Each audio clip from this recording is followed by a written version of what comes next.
สบายดีทักทายสบายดีสวัสดีพ่อพี่น้องสู่ผู้สู่คนเนาะตอนนี้ก็ยังอยู่บ้านคือเก่าเนาะพี่น้องมื้อนี้ก็ทั้งอาเพิ่นก็มาครบหน้าครบตาเนาะพี่น้อง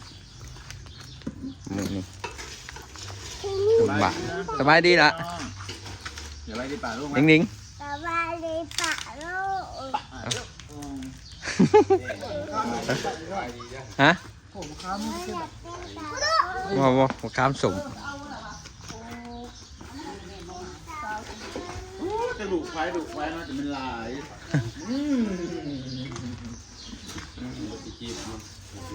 โอ้ แอนตะพุ่นตะพื้น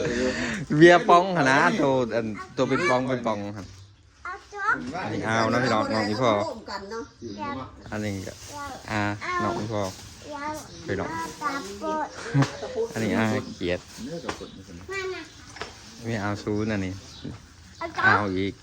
พ่อเมียเพิ่นเนาะ เอาตาปวด เละ อย่าดูอะไร อยากกินปลา เรื่องพี่น้อง ไล่สดเลยนะเพิ่น อีจบเลย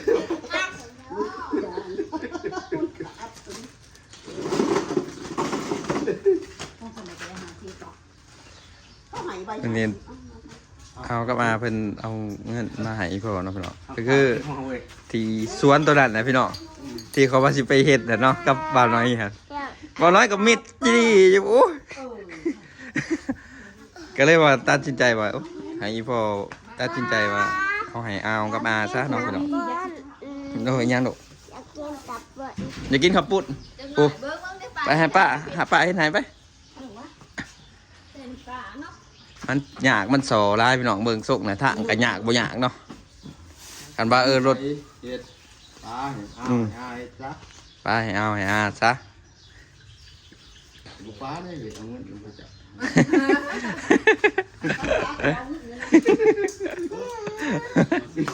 ไอ้ยี่ล้อคนได้ยืนมาซื้อได้เลยก็นี่ แม่แม่ มันเองนี่ให้กูว่าศูนย์แล้ว ส่วนตีครับโอ้สบายดีสบายดีโอ้เกียร์เตอวันนี้ ที่เธอ เกียร์เตอมือใหม่วันนี้โอ้ ไม่ฝากเลย โอ้ไหลฟ์สดโบแมนตาชีพเนาะนี่ ถ้านุ่มอยู่ใส่นะบ้าน ฝากซ่อมก็เด้อไปยืน ว้าต่อ รออีกป้าอย่างนั้น มีแต่เฒ่าแก่มีแต่เจกับพี่ได้หนิมึงที่นี่นี่นั่งสอบเบิดดิ นับโอ้ โอ้ยนับอยู่วะ ที่บ้านได้อีปาน พ่อหลานหนึ่ง ได้อีปานนะมึงปานเลยหน้าเลยมึงมาไก่ร้านกิน นี่ก็ไปหาสิ โอ้ยนับแต่ไหน นี่จะไปหาสิ อันนี้จะว่าหลอดไปหาสิเลยนี่จะไป อยากกินกับนุ่ม นับแต่แหนบมันนี่เนาะ คอยกับว่าคอยเอาค่ะหน้าคากเลยแหละ โอ้เผื่อสิได้เอา อยากกินกับ โอ้ยคอยนับบ่เฮิงดอก เจ้าบ้าน เค พี่ รื่อง ตรง เขา นี้ ให้เครื่องเขานับให้ให้เขากด เครื่องยุ่งผ้า เบิ่งที่ดิเบิ่งเงินกูเนี่ย ช่วงนี้บ่นับก็ได้เพราะว่ามันครบเลยน่ะคันว่ามัน เขานับเครื่องเขานับ เขานับเครื่องเนี่ย อ้าวพวกก้อนชั่วพอวันนั้นหันโอ้แห้งเอาออกมานับอีกแล้วว่ะเราหยาดลานลอย ร้อยหนึ่งแล้วเนาะหันมา เดี๋ยวมาสอนที่นับเดี๋ยวงานเดี๋ยวสอนมาเดี๋ยว นาวจะเป็นนักเอกหรอก พี่หนาวกินยำเปื่อยๆแล้วพี่หนา ตัวชวนเราสืบเลยดีมันอันนั้น คนนั้นอีกแล้วชิ้นคนนี้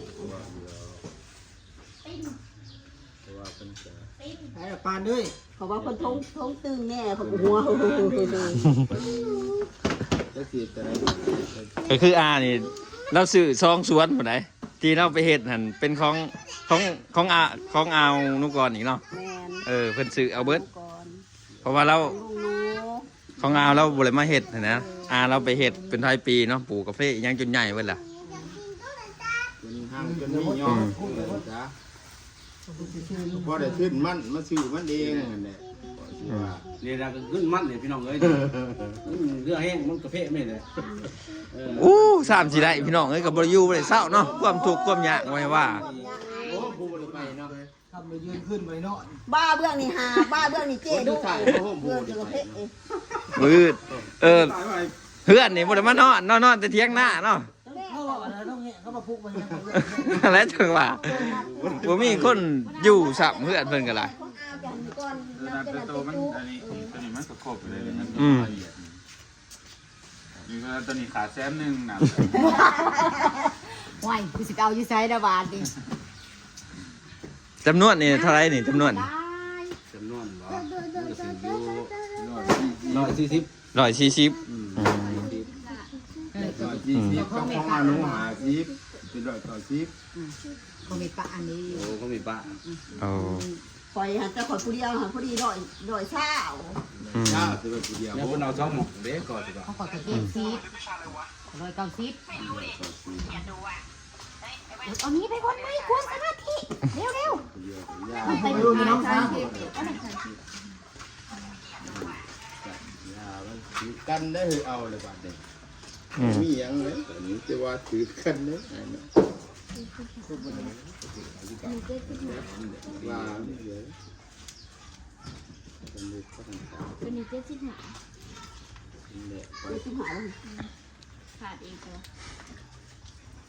เรียบละหาเรียบละหาละอัน75 80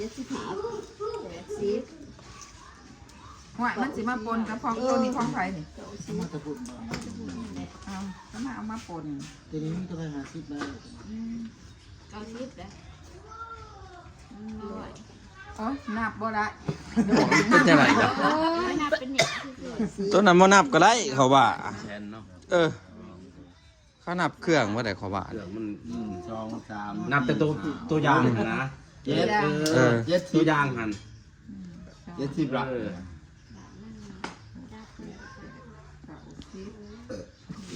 นี่ทำพี่น้องเอ้ยทำบริ มันเป็นเมียนะที่เขาก็ไปเขียนเอาเขาไป อันนี้คือซองเจ้านั่นนี่พี่น้อง เนี่ยขึ้นนี่จะนอนก็หมอนอนน่ะก็เมื่อย เจ้า แห้ นั ง บเอาบ่เจ้านับมานะครั เอา บ แล้วมันเครียดแต่นู่นเขาเองนี่เพิ่นขายให้อย่างนี้เขาเอาใบหาซิใบเซ็นเขาโฮมจากกันเท่ากับ ขาย ก่อน มันขายเม็ดเบิด เขาให้เดี๋ยวบ่มันบ่ง่ายเห็น ตัวนี้แนวจะหาได้บ่ หาละ ร้อยใบไปหาซิป ไป ครับ เน็บไปด้วยใบ นับด้อยไว้มันก็ถึงหาละ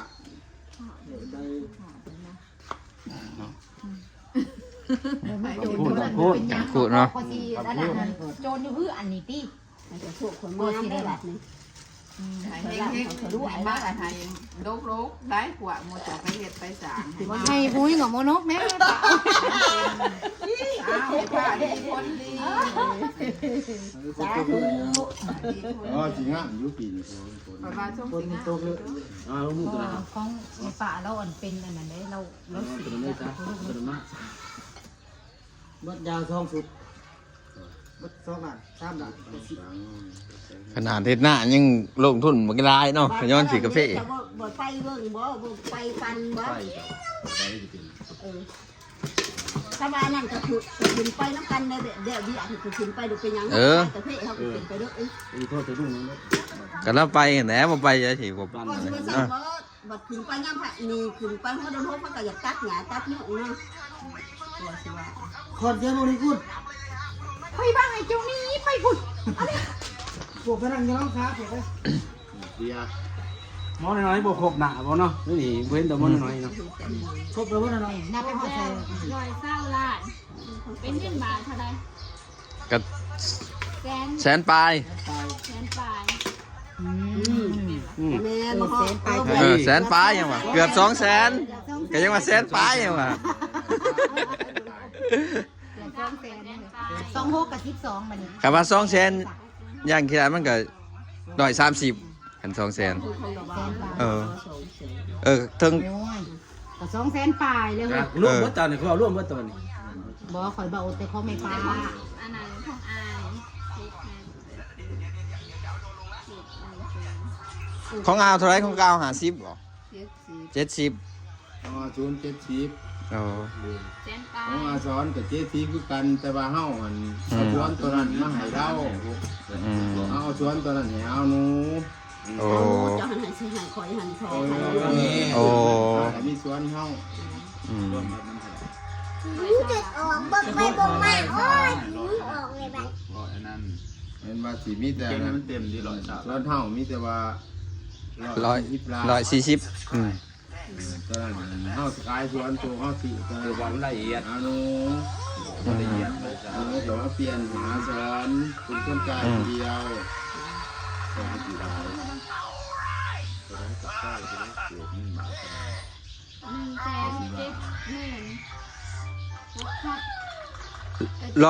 140เพิ่นบ่ ร้อยซ่า โอ้เว้าไล่ร่วมหั่นนะค่ะว่า140หั่นว่าไล่ร่วมเบิดนะ โรเบิร์ตก็ห่วย190 บ่น้ำบ่ไล่ตัวนี้ โอ้ ได้แต่ตัวสวนกาแฟตัวสวนกาแฟหั่น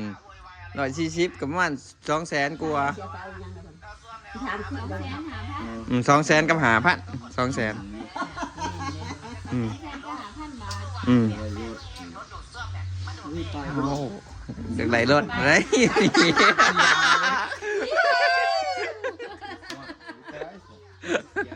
นั่งกินสวดดอกสวดแล้ว จะเอารถจะมาดิผ่าน กี่ข้าวกี่รถจักรไงเราอะ เหมือนคนแล้วก็จานไปหนีเนาะ ร้ายไปไหนเนี่ย ล้านหนึ่งปากเซ่ จำตัวใหญ่เนาะ แม่นั่นแหละ แล้วจำตัวใหญ่นะมักอยู่เนาะตัวจักก็ดีจักละ สรุปมาพี่น้องเนาะคือดินสวนที่อันนั้นเป็นดินของอีพ่อเนาะเป็นดินมุเพิ่นนั่นแหละเป็นดินอีแม่ปันไห้เพิ่นเนาะพี่น้อง นุ่นเอา นุ่นเอาไว้จ้ะ ร้ายเนาะ มาก็มาขายให้น้อง2คนนี่ไปแบ่งกันให้น้อง2คนไปแบ่งกันที่แรกอันนั้นบาสิไปเฮ็ดกับหมอน้อยบ่เป็นตาแล้ว เบิ่งแล้วบ่เป็นตาแล้วเศร้าบ่ได้ มันก็หนาวเลยเนาะ โอ้ยหยากฟืนไฟก็บ่มีน้ำในก็บ่มีโอ้ไปเบิ่งกะคักนะ มันต้องไปอยู่คนเด้อ แม่นกันคือเราไปอยู่พุ่นเลยขึ้นเนาะเราไปปลูกอยู่พุ่นเลยเพื่อเราสิได้ซ้ำนี่ก็บ่แม่นง่ายเนาะหลายปีเยอะจะมาขึ้นไปอีกก็จะว่านี่ อันนั้นจังว่าบ่ได้อยู่เฮือนว่าซะ บ่ทราบไปได้แต่บอกงูอายุ2-3 ปีผมไปปลูกมันได้อยู่ เอาบ้านเลยเนาะ นี่นะพี่น้อง อีตุนอยู่ดอก ปีนี้ ก็ บ่ ได้ เป็นเอาปีนาเป็นอีกเอาปีนา โอ้มันจึงขึ้นราคาเลยอยู่ดอก ปีกายกับปีนี้ 2 ปี3 ปีมานี่ เพราะมันมีราคา จะน้อยเห็นไหมจะน้อย ราคามันก็ได้ พี่กายกับพี่กายกับพี่กายปวดเลย อย่างนั้นรุ่งว่างสิหาย ตัวนี้เนี่ยเป็นของอีแม่ ตัวนี้เป็นของอีพ่อตัวนี้ของอีแม่ซื้อให้ขายกัน หน่อยเศร้า แต่ว่าท่านได้เอาเบอร์ เราได้ก่อน ใส่ก่อนหาชิป เดี๋ยวว่าบ่ได้กระเป๋าหรือได้อ่าน โอ้ แล้วเขาจะโอนลงมาให้ ได้เอาไว้ตอนกิน เอาไว้ประดิน ก็แม่นความเล่าหั่นแหละ เอาไม้ตาดินไปให้เรา มีไว้ตาดิน ม้วนนี่ โอ้เบิร์ดแต่หมู จะมุก มันจะมุ หมุนใส่ ใช้ม้วน แต่ว่าของอีแม่หันเรากับปันใหายอ้ายน้องเราเบิดแล้ว ปันให้ไอ้น้อง ปันใหายอ้ายน้องเราเบิดแล้ว ให้เบิร์ดทุกคน ใหายเบิดสุคนแล้ว แล้วเพื่อนเดียว ก็มารอดว่าเป็นท่านปัน นี่กระดูกสบายสิตี เอาอยู่พ่อรู้ เอาอีกเนาะ จะได้บ่ทันได้พอรถ ถ้าบนเรือหลุดเหรอ โอ้ยอะไรเลือดแห้งนะใจเย็นโอ้ยใจเย็น ฟังบอก อยากได้ คุณได้หลอดได้ใจชนะอีก มันต้องใจเย็นก่อนแบบคอยสอกหาไปนะใจหอนได้มันก็ไหลตัวพอดีเนี่ย เราจะมีเอาสบายป่ะ รถกระบะกระเบ้เฮานี่ อีแก่มันอารมณ์150ล้าน ขี่รถ ว้าวนะวีโก้มันแต่ละหึงแหละปีตั้งแต่ปี แล้วนู่นนั่นแล้วหมอนี่ ฮะ เอาตัวไหน วีโก้มันแพ้ เอากระบาลมันคือกันบ่อธิบายกับพักในดอก รถชื่อ วีโก้มันแบบมันเป็นรุ่นผลิตมันหนนะคือมันออกใหม่เดียวนี่ดีโวนี่เดี๋ยวนี้มันออกเลยออกมาใหม่ชุน ดีพอมันก็ราคารับ แต่ว่าวีโก้อยู่บ้านเฮาหันมันแพงเกินมันราคามันบ่ตกแต่ว่ารถมันเก่าแหละแต่ว่าเขานิยมกันหั่นนะ สามบ้านเฮาอันนี้จะก็ขี่ไปเนี่ย เพราะว่าเอายี่ห้ออื่นดีกว่าว่าซะ ดีพอมันก็ตื้อนึงตื้อปลายพวก อ้าวจะพาว่าเอาเรื่องรถซะเอาเรื่องเงินก่อนตายแล้ว นะครูเอามันตายเลย คนรักขิงมัน พ่อตะคิงมันไอ้ลีเห็นแน่สิ ซื้อข้าวไม่ใช่ข้อ เนี่ยคือคุม2 บาท 4 รถ ถือมากกับน้ำมันแพงไปกลับบางอย่างเนี่ย700,000พุ่น เนี่ยยาแล้วก็ไปดู บ่500,000นะไปกลับ ใส่ สิ แค่รถจักรนี่นะโอ้จังไรแค่1ใช้รถจักรนี่ เออ เดินทางหะมึงแน่จริงจังเนาะนะ ไปนี่แทนแปด เอาไปเนี่ยป้าไว้ เอายางมันมัดเนี่ย อืม ยางขาด นี่บ้าน ถ่ายคลิปก่อน เอออ่ะ ถ่ายคลิป พอแล้วนี่แหละพี่น้องประมาณนี้เนาะเนาะนี่พอ ตัวนี้